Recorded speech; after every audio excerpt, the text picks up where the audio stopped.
Hello everyone, welcome back to the channel.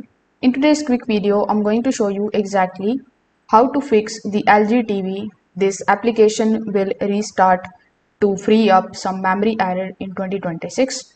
So first of all, we need to understand why you are getting this type of pop-up.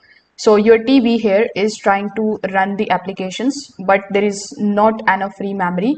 So it restarts the application automatically to keep things running. So instead of leaving the application, simply close them properly.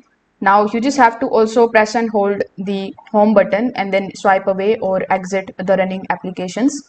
This particular step is going to free up some memory instantly. Now you just have to also turn off your TV and then unplug it and simply wait for about 2 to 3 minutes. And this is also going to clear the temporary memory and it also refreshes the system. Now some of the applications store too much temporary data. So in order to fix that, you just have to go to the settings, then go to the apps, then look for the option of select apps and then look for the option of clear cache. Now this is going to reduce the memory load as well. Now too many installed applications can also slow down the system. So I highly recommend you to remove some of the applications that you don't use in order to free up the space and the memory. So if this video helped you out, make sure that you like this video and subscribe to the channel. Thanks for watching.